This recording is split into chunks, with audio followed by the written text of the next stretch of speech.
Hey, everybody, welcome back to another episode of the Modern Customer Podcast. I am your host, Blake Morgan. Today, my guest is Trish Wethman. She is the Chief Customer Officer at Best Egg. Best Egg is a fintech company that was founded in 2014 and it's headquartered in Delaware. Best Egg has 800 employees and it was named a 2023 top workplace in Delaware. Today, Trish and I are talking about the future of customer experience. We're talking about customer experience metrics, how to connect all of the amazing programs that practitioners participate in and lead with ROI. And we're also talking about what customer experience innovation looks like today and tomorrow. Please enjoy Trish Wethman.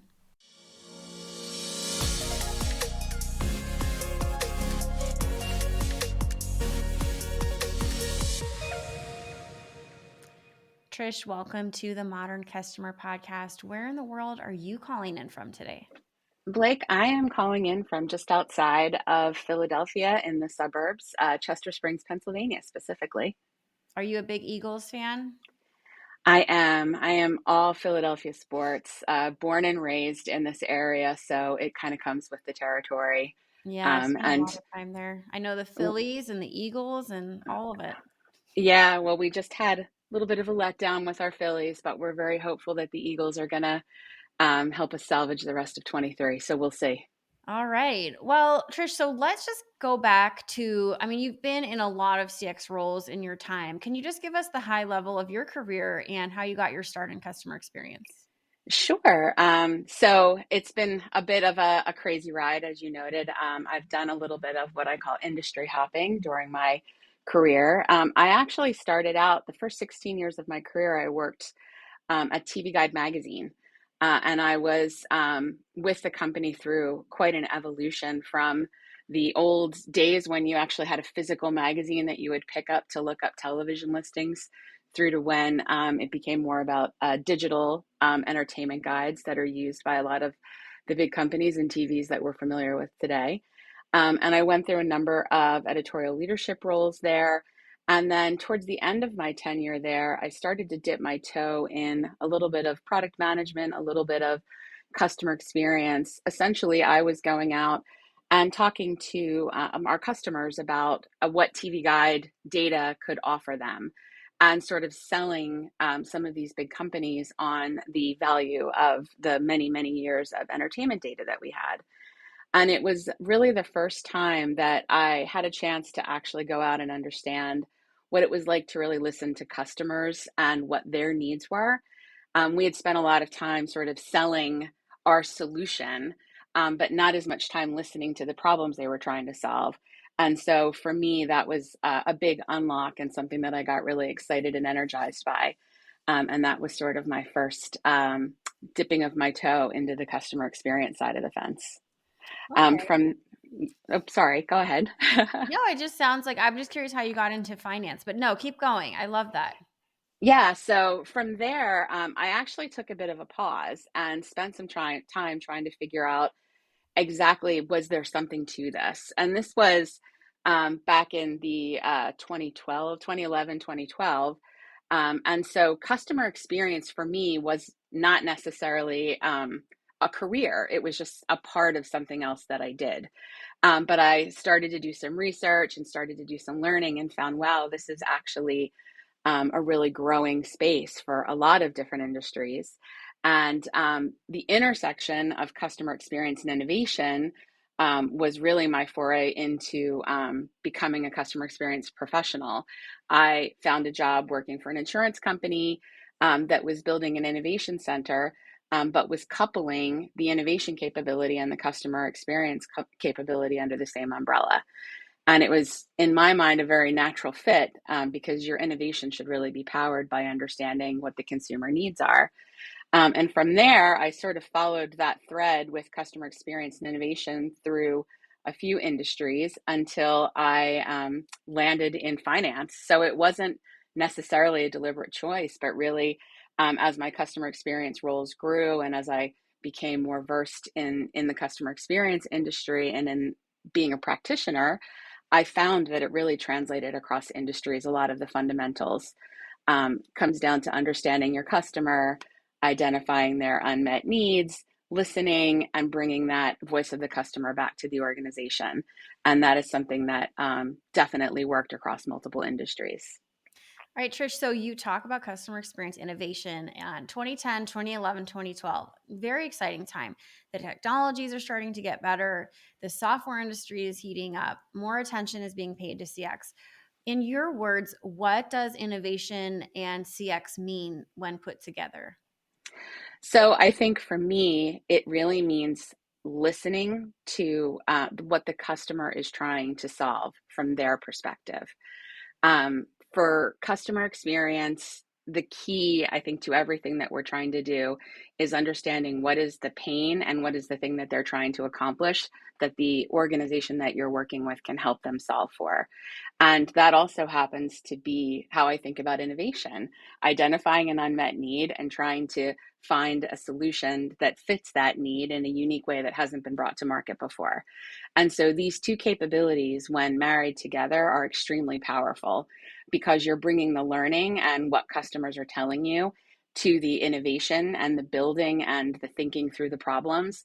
And that is powering the solutions that you're starting to develop.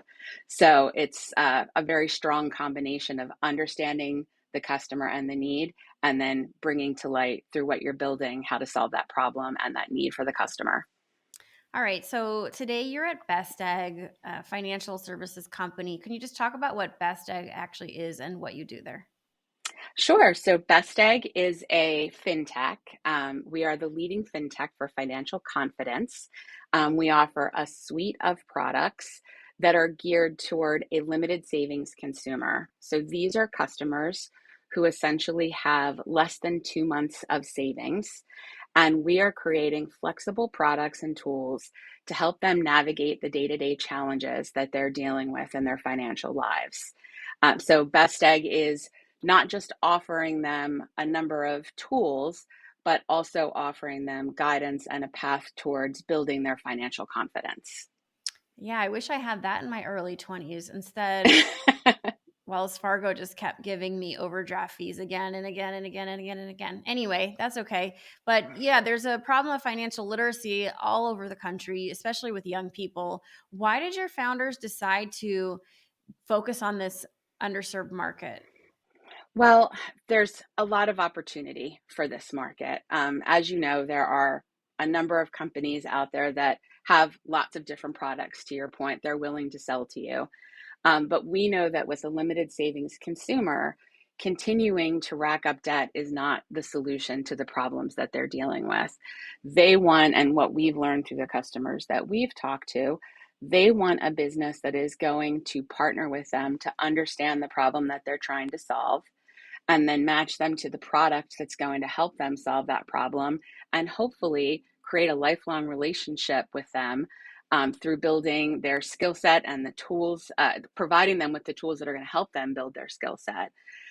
We also learned through a lot of research that there are some fundamental elements of financial confidence that help us to understand that we're doing the right thing for our consumers by building these. So, knowledge, control, and security are three aspects of financial confidence that we learned about through our research with the limited savings consumer. And by providing them with tools and products that help them to strengthen in those areas, we're providing them with not just a solution for this moment, but hopefully providing them guidance towards progressing through their goals and continuing to build a relationship with them through a number of different products if they continue to work with us. I love that. Well, you're definitely helping the world because the economy right now in America, I mean, I think people definitely need these products. So let's just talk about as a chief customer officer, what did you do in the first 90 days on the job? And was there a prior chief customer officer or were you the first? So we had started to build an insights capability at Best Egg prior to my starting. But it was really just, we were a single product at the time. We've since grown to multiple products. But at the time, we were a personal loan company.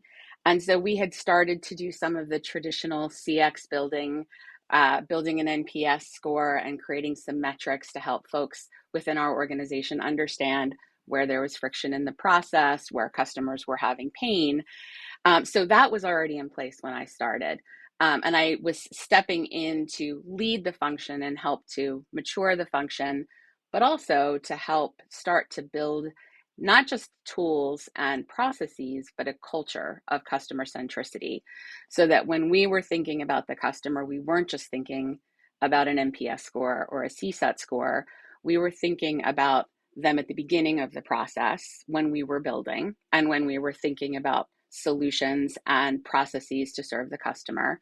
We were thinking about them during the process by collecting their feedback and then creating that virtuous cycle. And then thinking about them as they were coming back to us to understand either how could we serve them better the next time, or what new products could we build for them as they were evolving through their financial journey. So I was able to be there through the start of sort of building the infrastructure, but also building the culture. And we continued to work on that as we expanded our suite of products. And we've continued to lean into the culture piece and the connection between employee experience and customer experience as we've grown, as well as continuing to build the team and the tools and the infrastructure to support the customer experience practice. So, what are the ways that you have incorporated the customer experience into the culture of Best Egg? I think just talking about the customer as much as we possibly can and utilizing a variety of different methods of storytelling. Mhm. So, one of the things that we did back in 2020 during the very early days of the pandemic was to build a customer community. We called it the Nest, building on the Best Egg theme.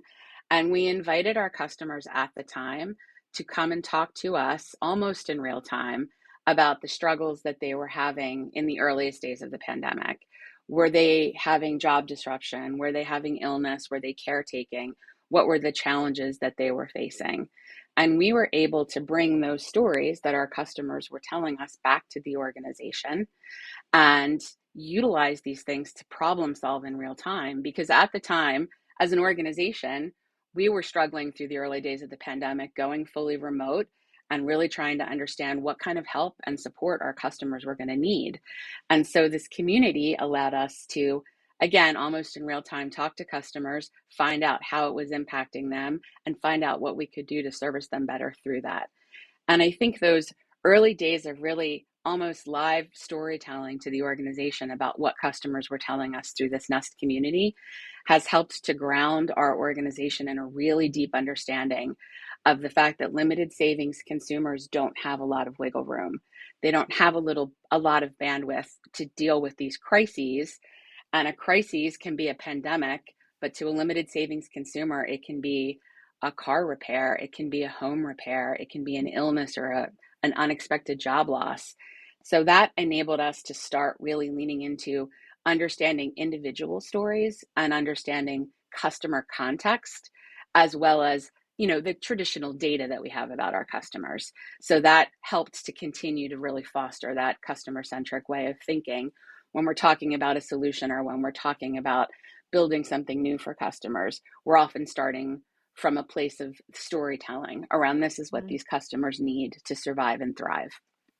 So, are you a bank or are you a helper for these customers that are struggling with their finances? I mean, are you finding them loans? Like, obviously, We, you're not a bank, right? no, we're not a bank. We have a partner bank that we work with. We're really a servicing organization, but we are enabling customers to obtain now loans, credit cards, and different types of loans as our product suite has grown, and providing this limited savings consumer with different options depending on what their need is. What we've learned through our research is that a limited savings consumer, oftentimes people hear somebody doesn't have a lot of savings, and they immediately assume, oh, well, that's a person that doesn't make a lot of money, or that's a person who has terrible credit. And Hmm. that's not the case. Yeah. What we've learned is that it's a spectrum. There's people that have limited savings who have low income and not great credit score. But there's also people that are limited savings that have high income and a really good credit score. And a So we've shopping been able problem, right? and some have shopping problems.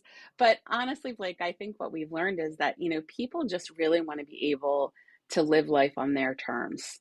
Right. And there are so many solutions out there that are, well, I don't know if solutions is the right word. There's a lot of influencers. There's like a lot of experts in finance that are Yeah. telling people all these different tricks and tips for how to eliminate debt and how Right. to, if you take really drastic measures and don't spend for a year and don't do these really tough things when you have a family, that you can become debt free. And what we want to create is really realistic solutions and guidance for customers who are trying to live their lives and who maybe have unexpected expenses pop up and who don't know that the new carburetor is going to throw their budget off for the rest of the month, or that, a temporary job loss is going to throw their budget out of whack. Hmm. We want to be the folks that can help guide them through those experiences and those disruptions so that they don't lose track of where they want to be financially and they're able to continue making progress.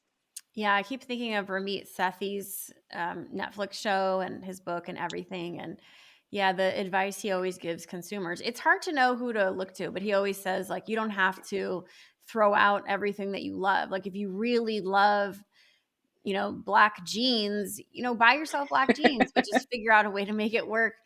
I think there is a lack of tangible educational programs for people in the US. I mean, there's no financial literacy class. Even when you go to school, there's no one to teach you all these things. Let's switch gears and talk about the Yeah. future a little bit.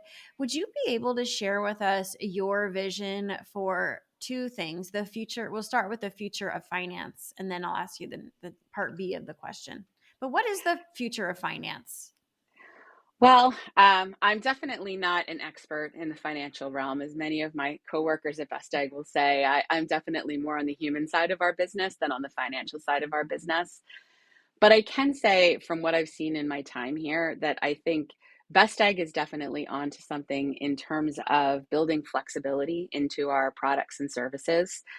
I think, not just the pandemic, but also the ensuing, economic disarray that we've had to deal with over the past almost, I would say, year to 2 years now, has shown us that flexibility is just such a critical component of what consumers need to manage and to navigate these crises that we're dealing with. We hear it all the Wait, let time. me stop you. Flexibility on who's on for the banks or who? For the customer? Well, for flexibility in what we're offering to our customers. Okay. So, customers really want to know that they are working with, and again, we're not a bank, we're a financial services company and a fintech. But one of the things that our customers have told us is that they really appreciate the fact that we are willing to work with them. They are not just a number, they're not just a credit score. We're trying to understand, again, that customer context and provide solutions for them throughout their journey.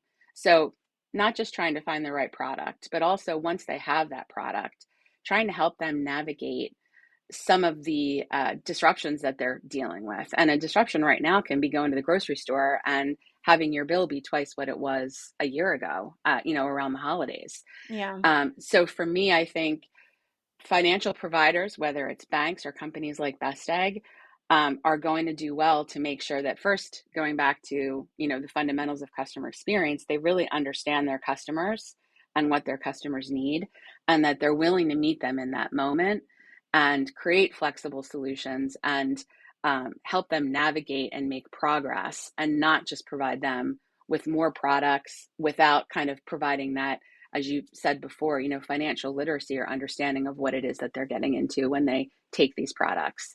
So for me, I think that's going to be really critical to the future of finance is, you know, we're in a new world and it's changing every day and consumer expectations are changing every day, and being able to meet them where they're at and really understand what's going to help them make progress. I think that's going to resonate with customers in finance and really in any industry.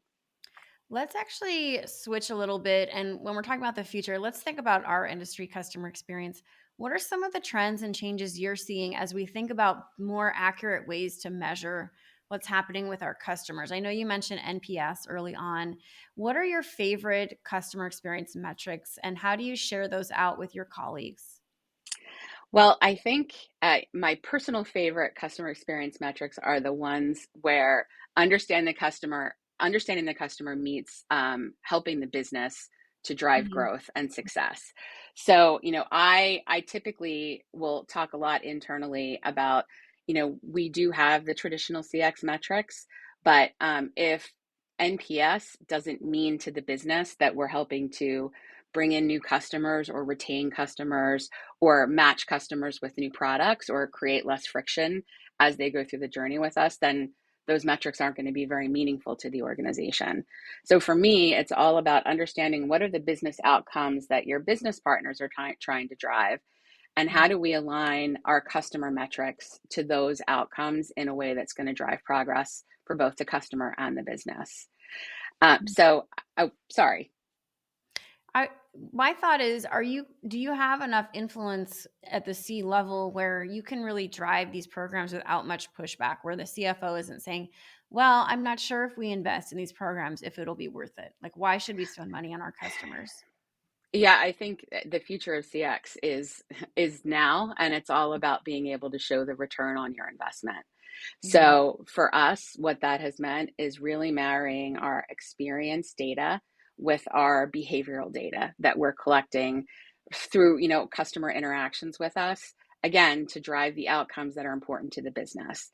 If Mhm. we're only reporting on NPS, but the business doesn't understand what that means in terms of how the customer is utilizing our product, or we're improving our service for them, and it's getting us closer to meeting our business goals, it's just not going to be meaningful for them. So the thing that I tell my team, we call ourselves Insights business partners. It's really important to understand the goals that your business partner is trying to drive and how you can relate what we're doing from a customer perspective to those business goals is going to be the thing that's going to be meaningful and matter to the business. It doesn't mean that the traditional metrics don't matter, but we have to translate what those numbers mean to the business in a meaningful way for them. And what are the ways that you show the ROI of these relationships? It sounds really robotic, but I mean, this is a major real struggle for people like you, practitioners. So, has anything in particular worked for you to show the value? Yeah, I think again, getting back to the storytelling, we have had a lot of good fortune with our community, which has grown from an initial 300 customers to now 5,000. Oh, In wow. the early days when we would say, well, 300 customers thought this, or, 50 customers think this, it's certainly not as powerful.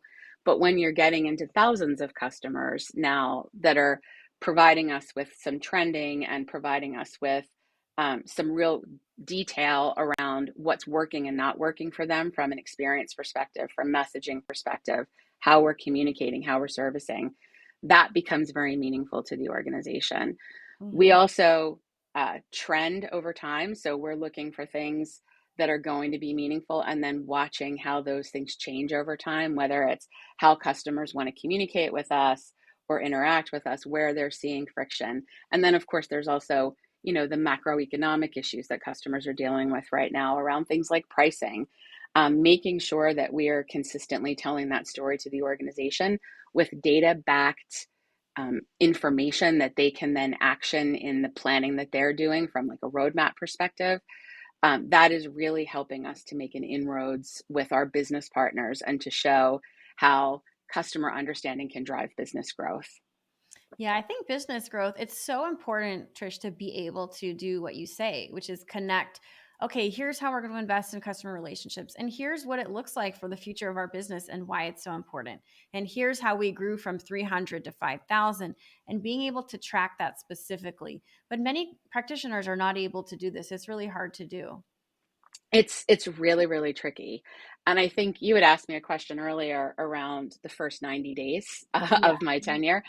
And I'll circle back to that because I think the most important thing that I did, and folks that have come after me as part of my organization, is going out, talking to your stakeholders, and understanding what are the business outcomes that they're trying to drive. And how can we, as insights business partners and researchers and learners for the organization, partner with them throughout their journeys to help them understand the things that they're trying to solve with their products and with their services. And so really understanding their needs and continuing to have those conversations. You don't have them in the first 90 days and then never revisit. I probably have more one-on-ones in my organization than anybody else that I know of, because I'm constantly trying to learn more about what the business is trying to do. And that also helps you to start to build trust with the organization. You can sometimes start to have a contentious relationship between insights and CX teams and the business, because sometimes people think of these things separately, like what doing something great for the customer is not going to drive growth. And in fact, doing something great for the customer will always drive growth. And so just making sure that they understand, again, that we are there to provide them with support and information to make the right decisions, and also to advocate for the customer. If you're not doing both of those things, then I don't think you're really driving a successful CX program. Okay. Let's switch gears. Let's get to know you a little bit more. We've talked quite a bit about all the great work you're doing in customer experience. Let's get to know you, Trish, on a personal level. Are you ready for some quick rapid fire questions? Absolutely. Okay. First of all, what is the most important part? What is the most important part of your morning routine? Oh, I think for me, it's having my morning coffee with my husband before we both start our day. Absolutely. I love that. What are you currently watching on a streaming service like Netflix? Oh, so we just finished Murders in the Building last night. hmm We're in the middle of the morning show, and I'm very excited to get back to For All Mankind.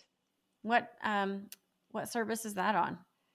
For All Mankind is on Apple, and it's a revisionist history story of what would have happened if the Russians had gotten to the moon first. It's really great for history buffs, which Okay. include my husband.